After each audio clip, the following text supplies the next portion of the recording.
Shalom Alechem, Erev Tov, good evening. We are together for our Mishpat Tzedek class. I wanted to dedicate tonight's class Lilu Nishmat Menachem Mendel Halevi Ben Pinchas Avraham.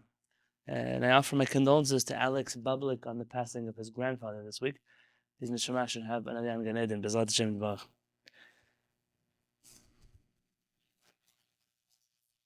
Let's continue where we left off last week.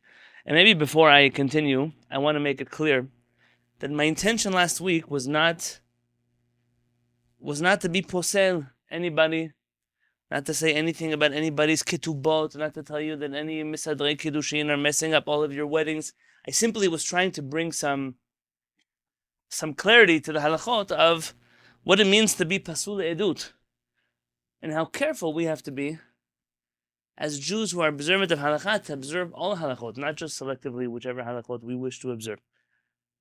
And if I created any chaos in your personal ketubot lives, please feel free to reach out privately, and I'm happy to fix. In the teachings of Rabbi Nachman of Breslev, he was famous for saying, if you believe you can destroy, you also have to believe that you can fix. So I'm believing in both of those things. But right now, I'm in the book of Shemot, chapter 23. I'm just confirming that you can still hear me. Great, wonderful. We have ordered a new microphone for our sound system here, but for whatever reason, that one sometimes glitches. If in the middle it makes any problems, please, someone let me know. In the book of Shemot, in the source sheet that I put out, it's the first source, Shemot 23. I'll read again the Pesukim.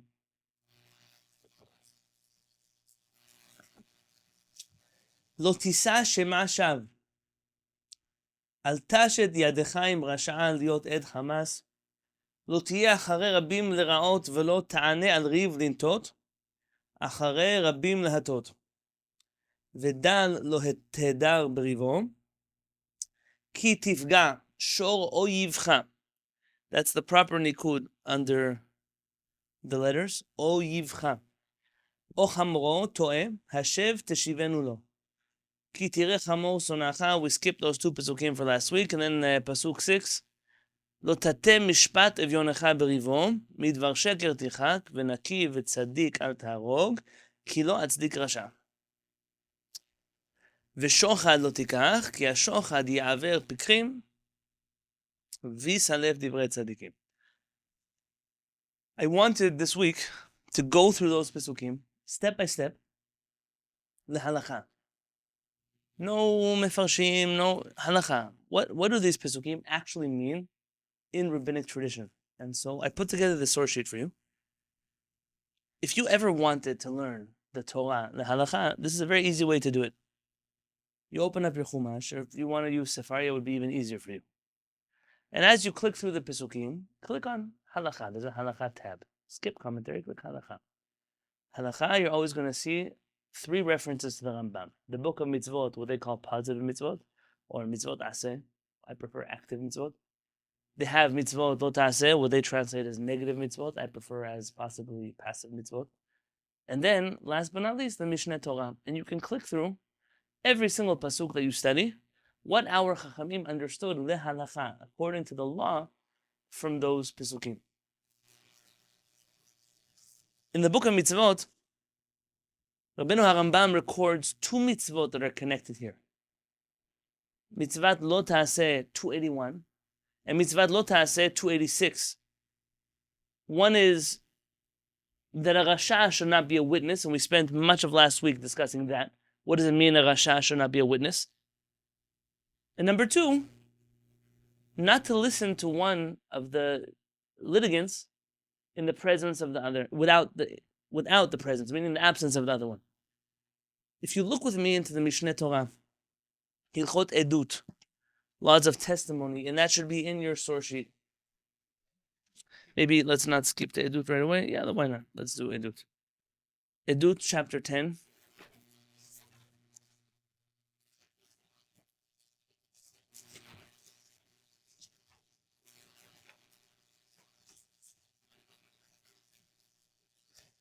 Says Rabbeinu HaRambam in Halakha Aleph, Hareshayim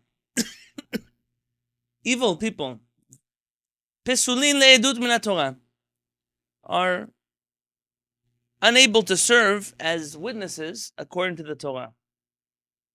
They're invalid as witnesses according to the Torah. שנאמר לגצז, אל תשת ידך עם רשע להיות עד חמאס. מפי השמועה למדו, אל תשת רשע עד.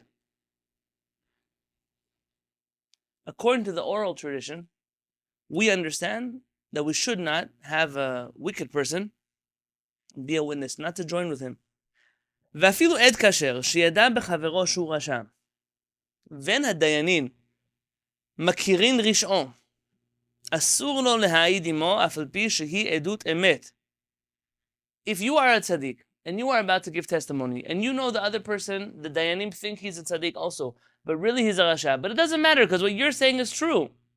So you're giving true testimony, but you're doing so with a rasha. מפני שמצטרף עמו, ונמצא זה הכשר, השיט ידו עם הרשע, עד שנתקבלה עדותו. One is still guilty of violating this principle because one has joined together with a rasha in order to give testimony. ואין צריך לומר, says רבנו הרמב"ם, and it goes without saying, עד כשר שהוא יודע בעדות לחברו, וידע שהעד השני שעמו עד שקר, שאסור לו להעיד. How much more so if he knows the person that's testifying is testifying falsely, that it's forbidden for him to testify. שנאמר, אל תשת ידך עם רשע, that you should not join together with a rasha. Now this halakha is quite straightforward.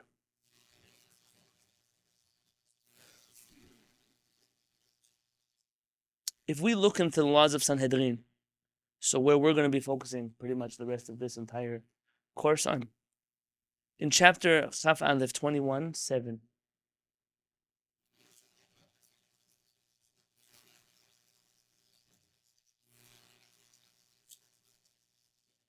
I haven't done so before. I'm just going to recommend again and again this set of Mishneh Torah from the Mifal Mishneh Torah. They have a 1-volume set without a commentary, or a 4-volume set with a commentary. It's all in Hebrew, but I rarely recommend books. I cannot recommend this book enough. I don't know that a day goes by. I own many sets of Rambam. Many. And not a day goes by that I don't open this one. And I open it so much that I have 2 sets at home. 1 set in the Beit HaKnesset. Another set, I keep it in New York for when I come. I'm not exaggerating if I were to tell you, this is the ultimate Rambam that you need if you want to know Rambam. In Halakha Zayin, so chapter 21, Halakha 7, Rabbeinu Rambam says, and this unfortunately is something that I believe many people are guilty of. Maybe not as Dayanim and Batei Din, but people in general. This idea behind this law. Asur ladayan. It is forbidden for the dayan. Lishmoa divrei echad mibaalei dinin. To listen to one of the claims of the litigants. Chodem shiavo chavero. Before the other person is there, the other party. O shelo bifnei chavero. Or not in the presence of his friend. Vafilu davar echad asur. Even just one thing, one part of the case, not the whole case. One part of the case is forbidden to hear without the presence of both parties. Shneimar, like it says in the Torah, shamoa ben achechem.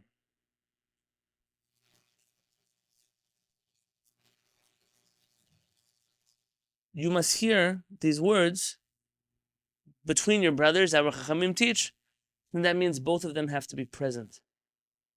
Maran the Bet Yosef, Chosh Mishpat, tells us that even if one of them has already spoken, it's still forbidden for the other party to speak to the Dayanim privately. V'chol hashomea me'echad over belo ta'aseh. And anyone who hears the side of one party violates a mitzvat lo ta'aseh. Shneimar legazez lo tisa shema shav. U'vichlal lavzen, included in this prohibition, are 3 things. Azhara lemekabel lashon hara, It's forbidden for a person to receive Lashon Hara, to believe Lashon Hara. Umsaper Lashon Hara. It's forbidden for a person to say Lashon Hara. Umeid edut sheker. And it's forbidden for a person to testify falsely.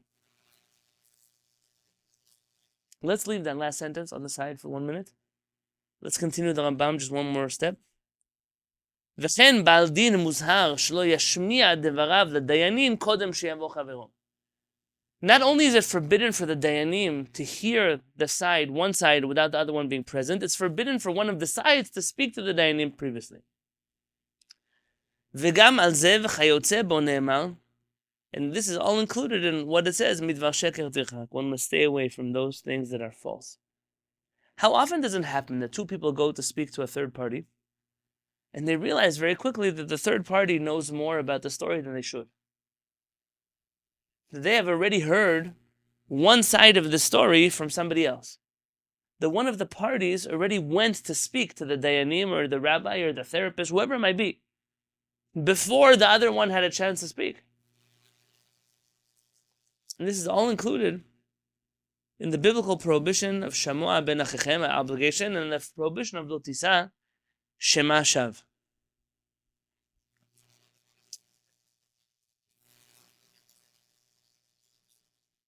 I think that many people, you say in English, there's two sides to every story.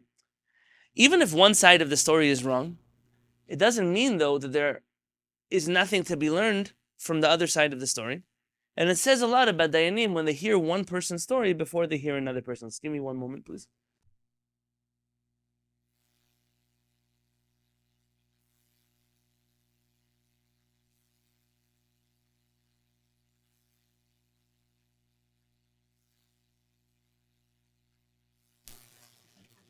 You can still hear me, right?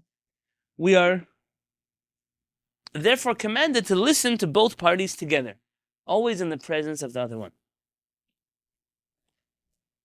He mentioned Lashon Hara. I have a problem with Lashon Hara. I don't understand that clearly. And not that I have a problem. Maybe everyone has a problem. They like to speak Lashon Hara. It's a good Yetzer Hara to speak Lashon Hara. I mean, I have a problem with the way the Jewish people understand Lashon Hara.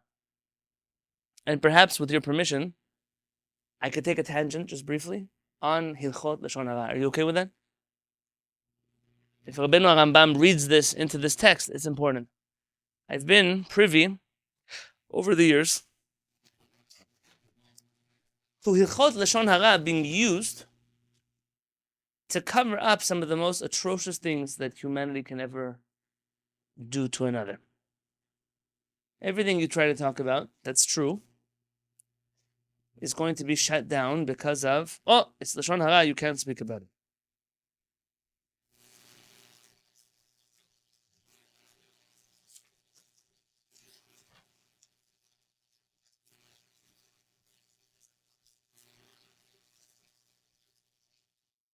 Are you still looking at Rambam, or are you changing sources from the Shofar?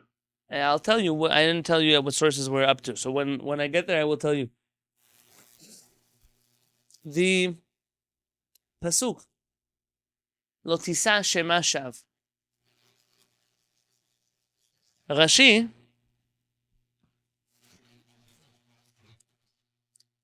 on that pasuk, he very quickly jumps in.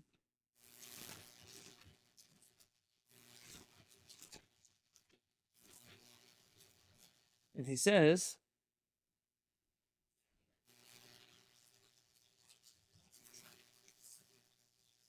Kitargumo. It's the way that it was translated into Aramaic. La tekabel shema dishka. Azhara l'mkabel lashon hara, quotes the Mechilta, Masechet Pesachim. That it's a prohibition to receive Lashon Hara. What does it mean, receive Lashon Hara? He keeps using this word, receive. What does it mean to receive Lashon Hara? To believe it? Right. So to hear Lashon Hara is one thing, but to believe the Lashon Hara that you're hearing, you don't usually have control over what you hear. Sometimes, but not always. The problem begins not when you hear the Lashon Hara, but rather when you are believing that Lashon Hara which has been told to you. Rabbeinu Rambam here in chapter 21, halakha 7 of Sanhedrin, Rambam says that this prohibition includes, and it's also the halakha he rules this way, it includes the prohibition of receiving Lashon Hara.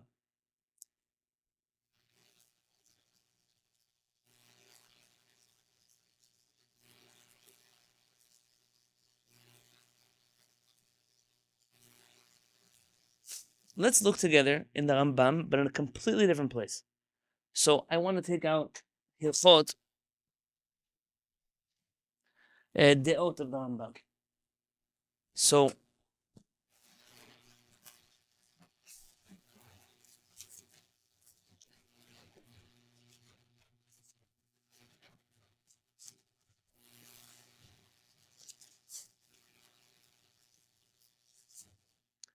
if you go to the laws of Deot, so open up Mishnah Torah, the book of Mada. I don't know how he translates Deot, maybe laws of human dispositions, something of that nature. And then click on chapter 7.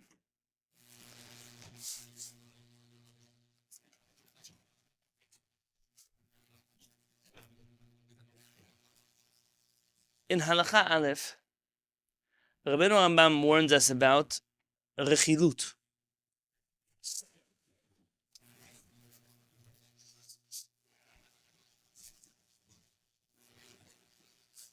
Hamiragel bechavero. Miragel here, Gimel and Chaf are interchangeable in Hebrew. Mirachel, about his friend. Over below taseh, violates a biblical prohibition. Shneimar lo telech achil ba'amecha. Do not be, I think ArtScroll has a trend as one, a gossip monger among your people. Ve'av al pi she'en lo kin al zeh.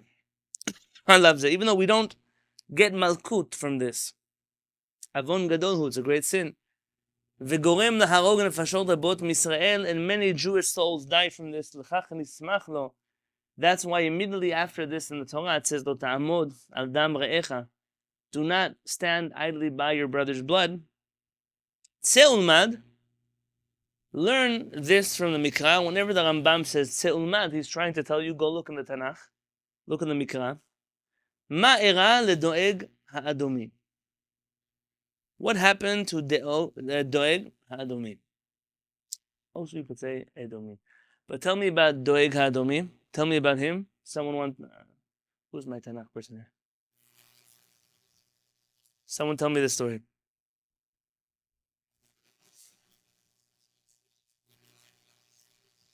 Is he the guy that snitches on David, tells where David is? Okay, so David is running away from Shaul. And he goes to find refuge by Edomi. by where? Where does he go? No, Kohanim. Nov. He goes to Nov, the city of the Kohanim.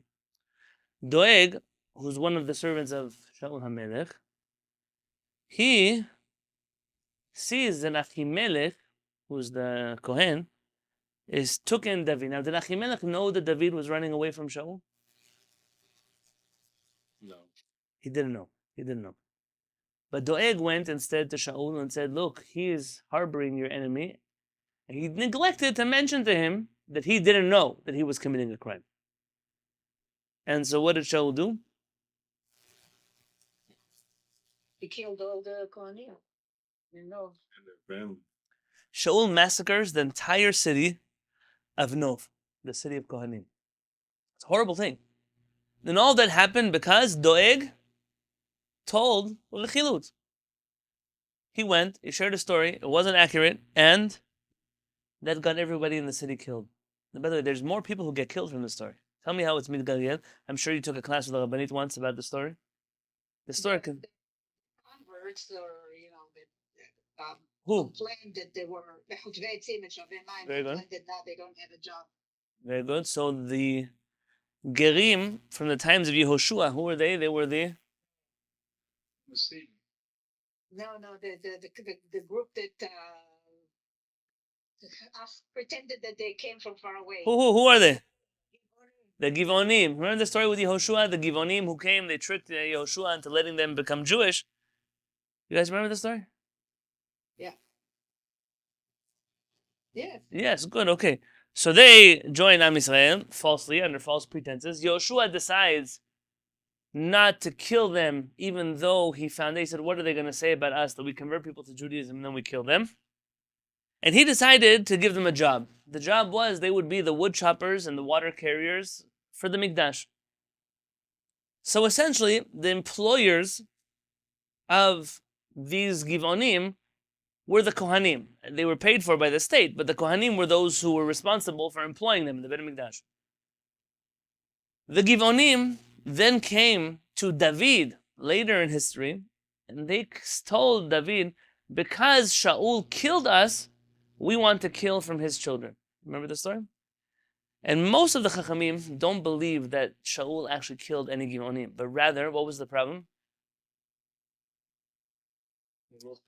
Because Shaul killed their employers, and therefore they lost their livelihood, and Ani, Chashuv Kamet, and a poor person is considered like a dead person, they were complaining that it was if they were killed because they lost their jobs. And there's a horrible ending to that story. I don't have any good explanation for the horrible ending of the story. It's hard for me. It's a hard part of the Mikra for me.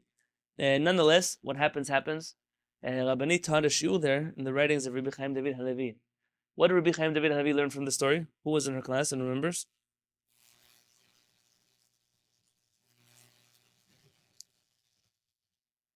I know some of you were in her class. You just might not remember. From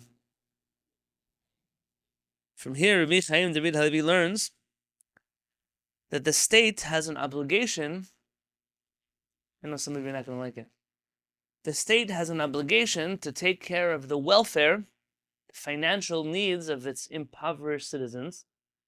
And that's part of what was happening here in the story, that you had an entire community that was living off of the state. Yet its complaints were still valid, and that when those people lose their livelihood, it's as if they are being killed. And there's a tremendous amount of halakha to be learned from that, but it's not the point of my shiur right now. The Rambam continues. Ezehu Rachil. So who's Rachil? זה שהוא טוען דברים, והולך מזה לזה, ואומר כך וכך אמר פלוני. He goes from person to person saying, this person, you know what happened, this person, all day he's telling news about each other. כך וכך שמעתי על פלוני, I heard this about that guy, אף על פי שהוא אומר אמת, even though he's telling the truth, הרי זה מחריב את העולם, this person, הרי זה מחריב את העולם. This person is guilty of destroying the world. The Rachil is not necessarily peddling information that is bad on its own. It's information that doesn't need to be shared about other people. He's sharing information that's private about other people, and ultimately it has bad results.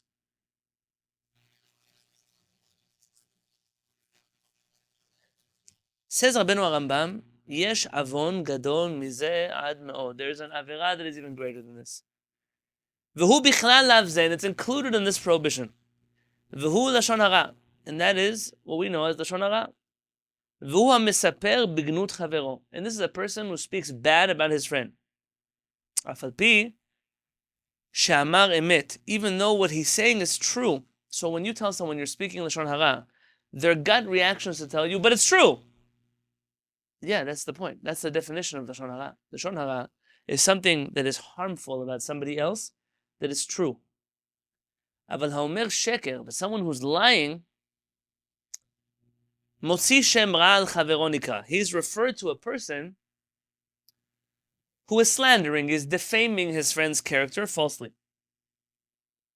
Aval ba'al lashon hara zeh sheyoshev omer kach v'kach asa peloni v'kach v'kach hayu avotav v'kach v'kach shamati alav. A person who sits around all day, I heard this and this about a person, this and this is about, this is what his forefathers used to do, this is what he used to do.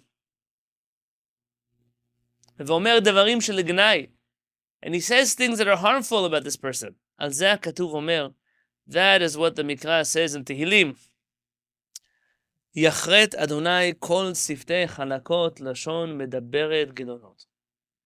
The Kadosh Baruch Hu will cut off all of these slippery tongues, the lips, the tongues that speak a lot, that speak bad things about other people. Amru Chachamim, our rabbis say, Al shalosh averot nifra'im min ha'adam ba'olam hazeh. There are 3 averot that HaKadosh Baruch Hu calculates the person in this world. Ve'eno chelek l'olam haba, and he loses his portion in the next world.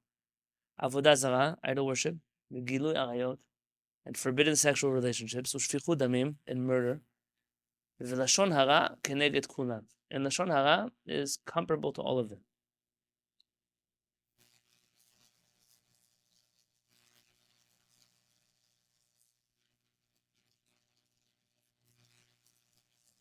Ve'od amru chachamim, and our rabbis say more. Kol hamisaper b'lashon hara. Anybody who says lashon hara, kilu kafar beikar, is like he has violated one of the principal faiths of Judaism. Shemar, like it says, Asher amru lishonenu nagbir, sefatenu itanu, mi adon lanu. Let us speak lashon hara, because our mouth belongs to us. Who's going to stop us from doing that? Meaning a person doesn't believe in HaKadosh Baruch Hu when they speak lashon hara. V'od amru chachamim, and our rabbis say shlosha lashon hara horeget. Lashon hara kills 3 people. Haumo, the one who says it, v'mekabelo, and the one who accepts it, v'zeh shomerin alav, and the one who is spoken about, v'mekabelo, and the one who believes lashon hara, who accepts lashon hara, yoter min haumo, is worse than the one who said lashon hara.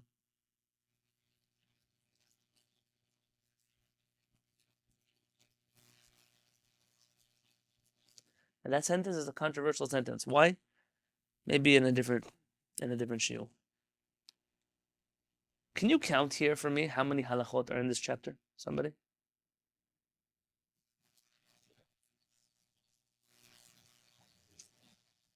I'm aware that Rav Kapach's Mishneh Torah there are more.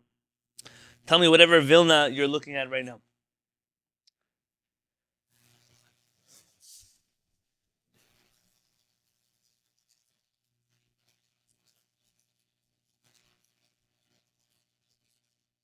No, it's not so hard. How many halachot are in this chapter?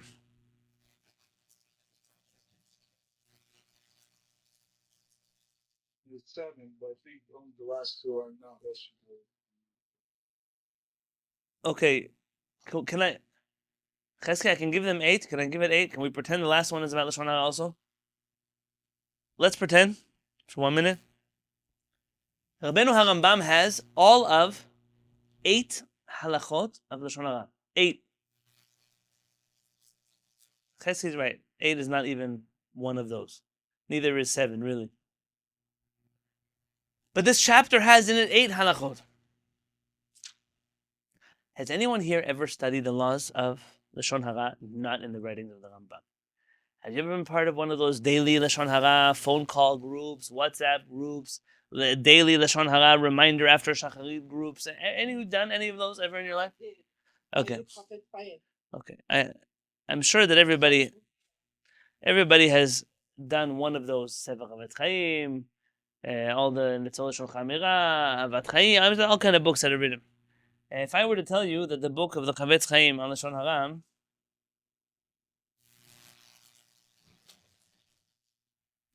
if I were to tell you it's that thick, would I be exaggerating? I don't think I'm exaggerating. I think it's honest that that's how thick that book is. Which means that somehow, between the generation of the Rambam and the generation of Rabbi Israel Mir HaKohen, alav shalom, Hilchot Lashon Hara went through a tremendous Peru Urvu process. They became fruitful and multiplied and filled up many pages of books. Many pages.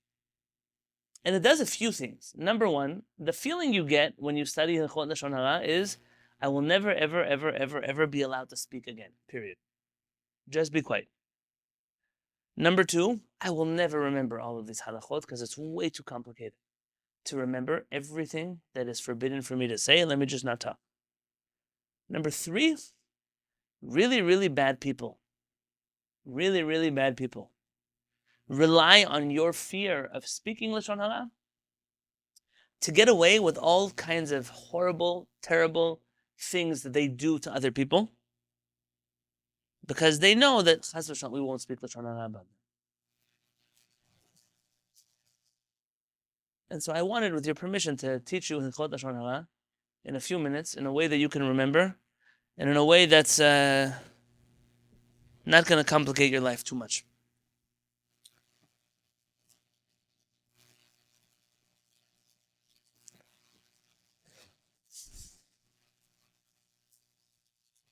before I go there, Mori Harav, Harei Nekabad Mishkava, Rav Peretz always wondered why it was so easy for Chachamim to attach the prohibition of speaking sheker. Look, Rashi quoted Onkelos, right? And he said, it's like the Targum. The Targum says, don't speak lies. That's Lashon Hara. But what did Rabbeinu Rambam tell us about Lashon Hara? Are Lashon Hara lies? No, it's the truth. So then Mori Harav always bothered him why there was a connection between sheker and emet when there shouldn't be. He was very sensitive to emet. There shouldn't be a connection here. Mori Harav always told us a few things. Number one, said most people who tell Lashon Hara, they lie.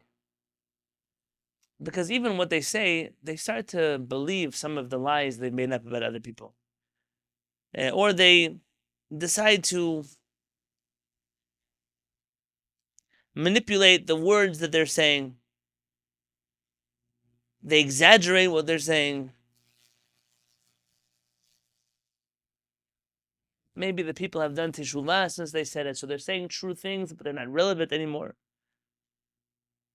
All kinds of reasons that people who say Lashon Hara usually end up lying. And maybe for that, I can tell you a small bit about Hilchot Lashon Hara.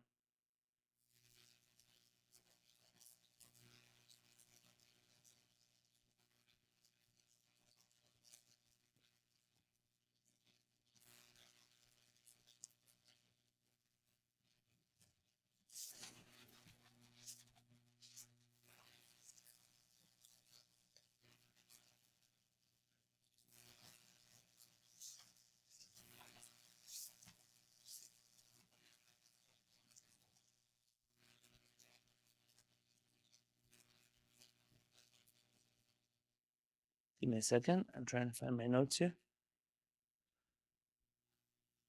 Rabbeinu Rambam, he mentioned a verse about Lashon Hara, and he said that HaKadosh Baruch Hu will cut off the lips that are slippery, and Lashon medaberet gedolot, medaberet. Remember that word, medaberet? She who speaks. Mori Harav, when he taught us Yichot Lashon Hara, he said, don't read the book Chavetz Chaim, don't read them. If someone wants to read them, they can, but you don't need to read them. Let me teach you Lashon Hara in 5 sentences. Medaberet. How do you spell medaberet? Mem, Dalid, Bet, Resh, Tav. Okay? Mem. When you speak, you must tick off these 5 boxes. What I'm telling you now, I don't think I've ever shared in front of a camera. I've definitely shared it in my Kehillat before, but not in front of a camera. It's worth writing it down. If I'm allowed to say it, it's not because I made it up. Mori Harav made it up. It's worth writing it down. Medaberet. Mem. Miniat nezek. To avoid harm. You are allowed to tell Lashon Hara in a situation which is intended to stop another person from getting hurt. So you know information. Another person is about to get hurt. You are allowed to speak. It is mutar to speak Lashon Hara because of mem, miniyat nezek. Daled. Diuk. Precision. Don't add details that you don't know are true. What do I mean? Don't say, that person is a highway robber, a criminal, a convict, a felon. Say, that person, he stole from the last 3 people that I know he did business with. Can you know that to be true? Just say that. B'diuk. With precision. Tell the truth. Bet. Barur. Clarity. Don't say things you don't know for sure. Don't say things you heard from someone else. Don't say things that someone else maybe once alluded to, and only speak about things that you know for sure are true. So you can speak to avoid harm. You can speak if what you're saying is accurate, and you could speak if what you're saying you know for sure. Resh. Resh. Remez. Remez. To hint at something. If it is possible for you to say what needs to be said and to achieve the result without having to speak too much about the issue, then do it that way. If you can't, you can't. An example. And there's one place that I rarely agree to get involved in, and I know people have complaints on me about it. I rarely agree to get involved in shidduchim. Rarely. Especially as a reference for people, especially not because most of the time you have to lie. Most of the time. And people lie a lot when it comes to shidduchim. I actually don't know what people think. They think if they lie all the way to the chuppah, and then everyone finds out the day after the chuppah, then happily ever after, everything will be great. They don't realize that finding out lies later only hurts people in ways that they can't fix. Then they don't know what is true. Nothing. There's no trust anymore. But it's brought to you by the same people who lie for the sake of shalom bayit, for the sake of peace in the home. What a stupid thing to do. You tell somebody, to your wife, it's okay to lie. Why? For shalom bayit. To your husband, it's okay to lie. Why? For shalom bayit. Who would ever give such advice to? What do you think is going to happen when your wife, your husband, finds out that you're lying? Oh, but it was for shalom bayit. What do you think is going to be the next step? So what do Chachamim mean? You could talk about Chachamim mean at a different time. I'm not telling you what Chachamim mean or didn't mean. I'm telling you it's not good advice. Honesty is the best solution. Always. When it comes to shidduchim, the people are also stupid when it comes to shidduchim. They ask ridiculous things that don't matter. I had a chavuta once when we were still single guys, and they called me about him, and the father-in-law had some very important questions, the future father-in-law. I don't think I got married, so I think I could share the story. His top 2 questions, he couldn't stop asking me. 2 questions that were very important to him. He said, do you know how many times this boy, I don't know why in the religious community, everybody is a boy or a girl until they get married. Not clear to me how somebody who is 50 is still a boy. But okay, this boy, do you know how many times he has got a cold before in his life? A cold? What kind of question is that?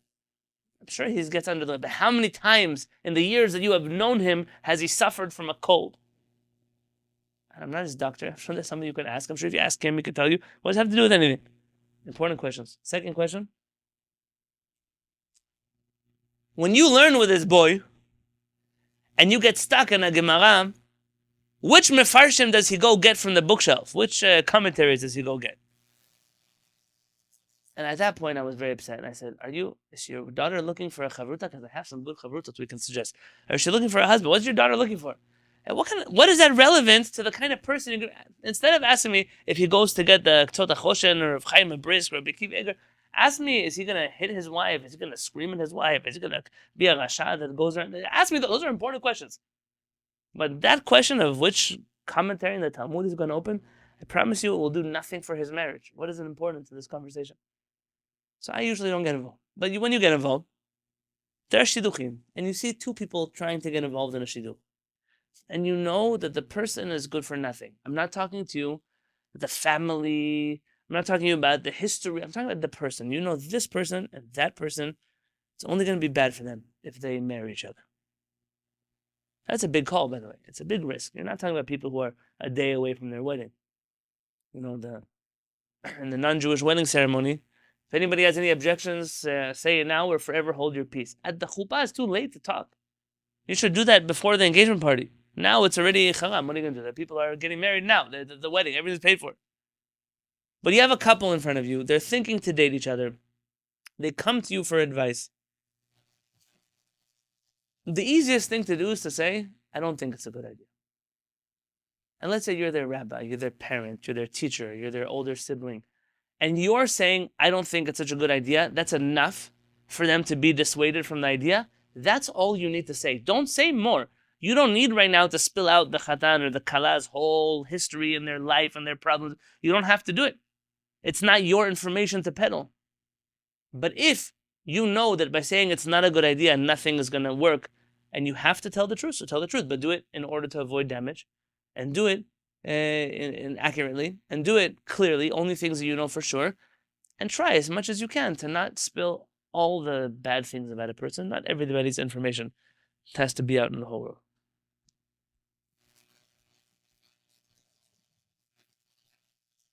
I'm sure I bothered somebody. Tell me who I bothered now.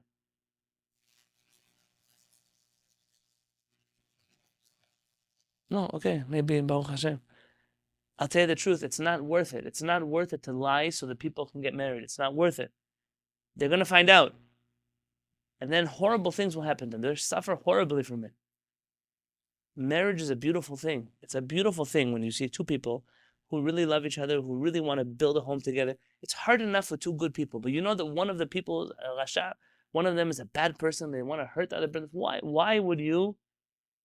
I once met a young lady through the work that we do in Shiviti, and she was divorced. It happens. It's a normal part of life, not always working the way we expected. But she went to get a get during her Sheva Berachot.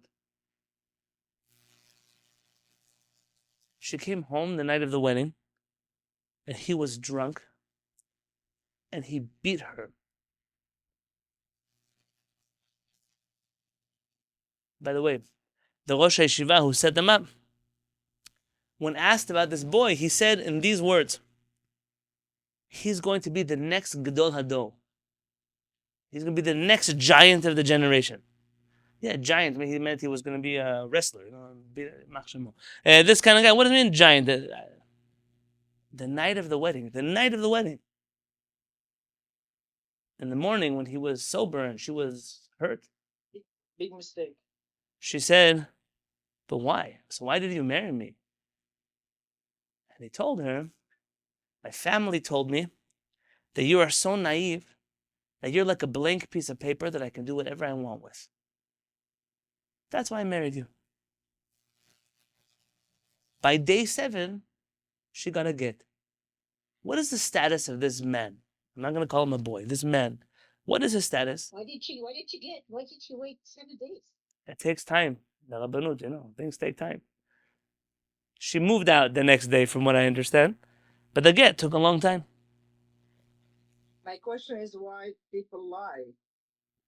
Because they tell them that if you make 3 shidduchim in your lifetime, you're going to go straight to Gan Eden. All kinds of shtuyot we tell people.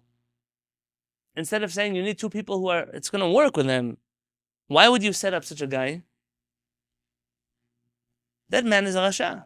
Can I add, Rabbi? I think in a certain society where marriage is a critical part of life, if somebody doesn't like and they aren't taught at it, and everybody wants the best, whatever definition of best means perfect, so that combination leads to a tremendous amount of lying because 1, everybody must get married. 2, anybody that has any blemish, fill in whatever the blank the community decided a blemish is, and they share it, is no longer marriageable material. Once the person's married, they're stuck. So okay, figure it out. So we'll say sorry later. I think that's usually what is the motivator of the lies. So what a cruel reality, though. Yeah, I mean, if people were honest with whatever conditions that they have, their honesty wouldn't pay off. They would become lepers of society, and they wouldn't be able to get normal marriageable companions. I don't know what's worse, before the explanation or after the explanation. For sure, worse, but that's the logic of why people lie. Okay. So, Remez, if you could have helped people avoid problems without spilling everything, but if you can't, and you speak with a mem, the dalet, the bet, speak honestly. The last, to'elet. To'elet. If it's going to make a difference. Sometimes you have true information that is accurate, that you can tell in a way that is proper, that is going to avoid damage. But you talking is not going to help because they don't care about you. You don't even carry any weight in their life. Should you say anything? What is it going to help? Aside from you now speaking bad about somebody else, you know for certain this person won't listen. So tough is toilet. You have to make sure that the things you're going to say, like anything else halakha requires you to say, "Hocheach tocheach et amitecha," you should rebuke your friend. "Lo tisa alav chet," you shouldn't hold the sin because of them. "Ve'aftar l'recha kamocha," rabbis say, you should only tell them something, only rebuke them if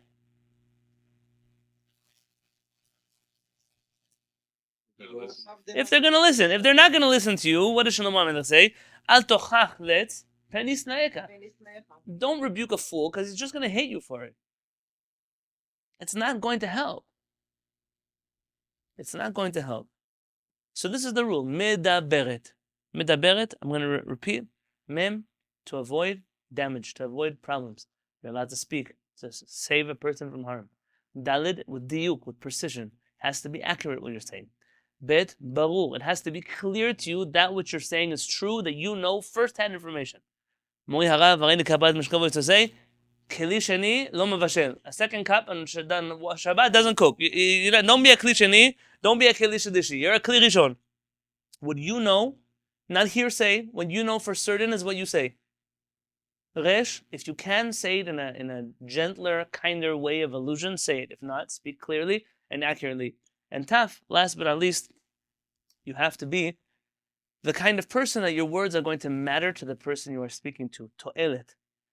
And in those 5 sentences, you've now learned all of Hilchot HaShana.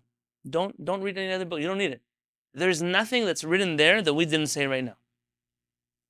Yeah, someone's raising their hand. Machla.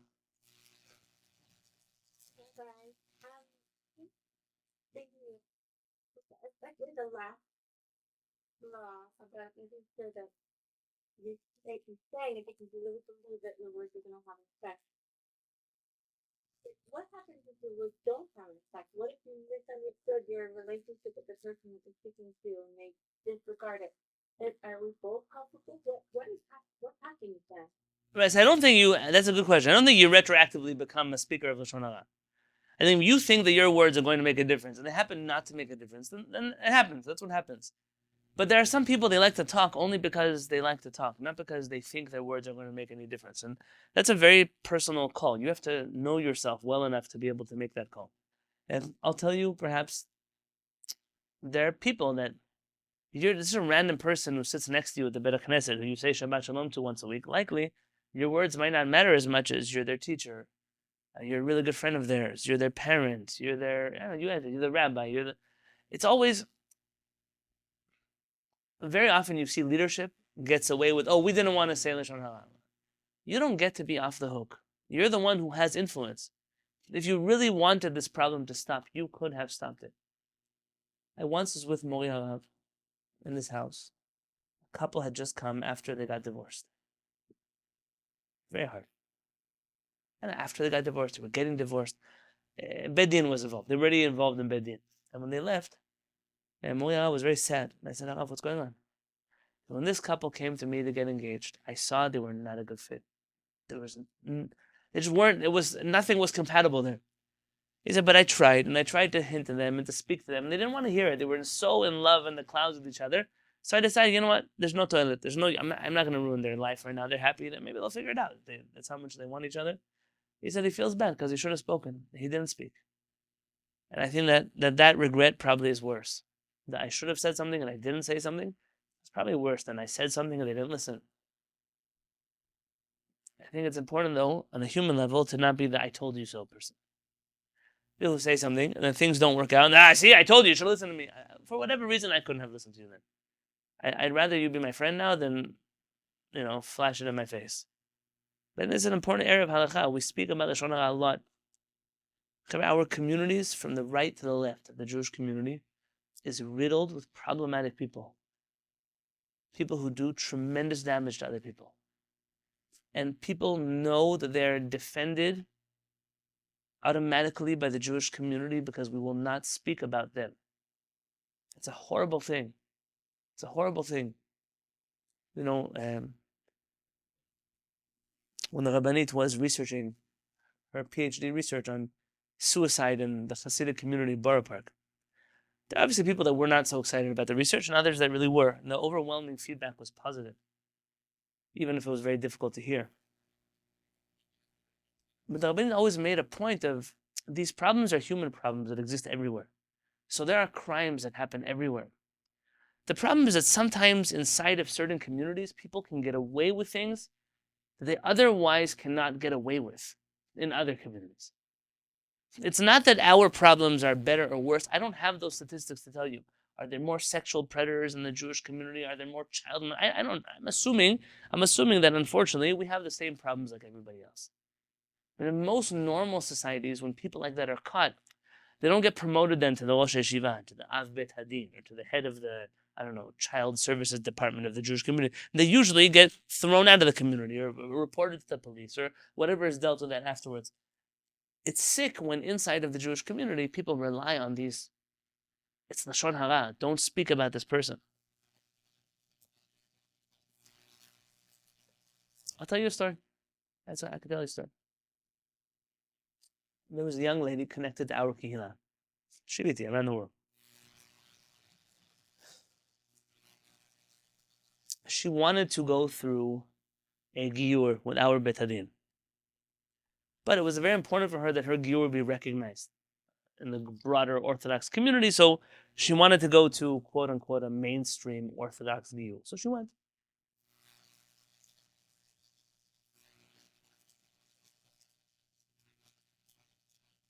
She went to the Bet Hadin.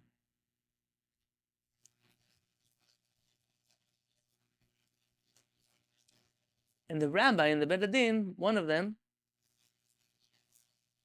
he physically hurt her. I'd rather not speak more than a camera. Not once, and not twice, and not 3 times.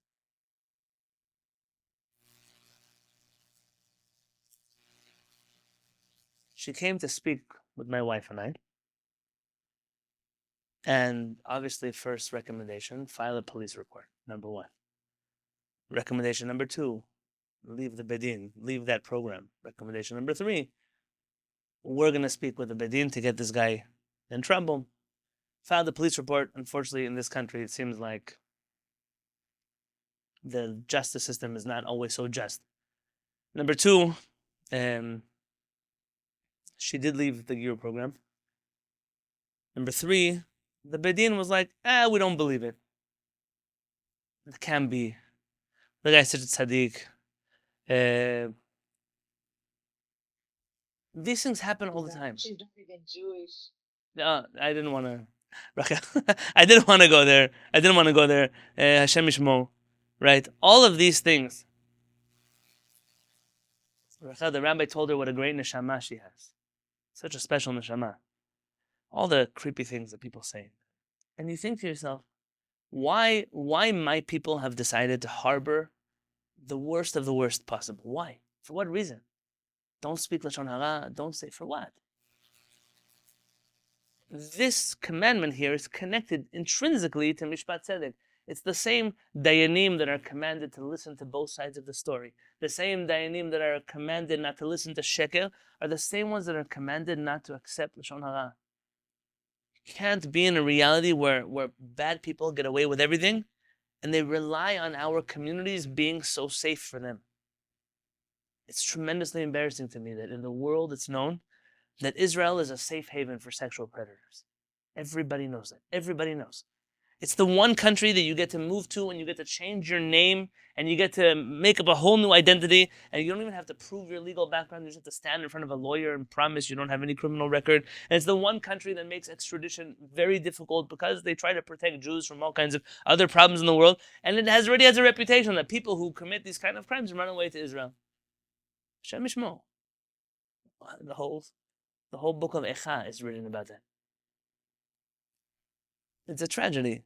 But the laws of Lashon Hara are 8. There's 8 of them. I made them 5. And I'm asking you, please know them well, and don't use them to protect the Rashaim. Use them to defend tzaddikim. That's the right thing to do. I think more than that, I've already spoken too much about Lashon Hara. In our source sheet, it could be that I'm up to my time.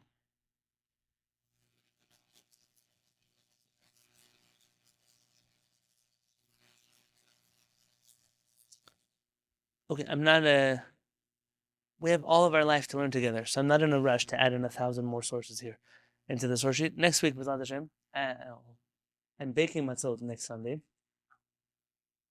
It might mean that I will not have the physical strength to give a shiur on Monday. And for those of you who baked with us, it's a hard process. It means that you do have time though to come to San Diego this Shabbat, to come bake matzot with us over the weekend. You are all invited for real. But I'll let you know about a shiur next week. If we have a shiur next week, it's going to be a continuation of this pasuk.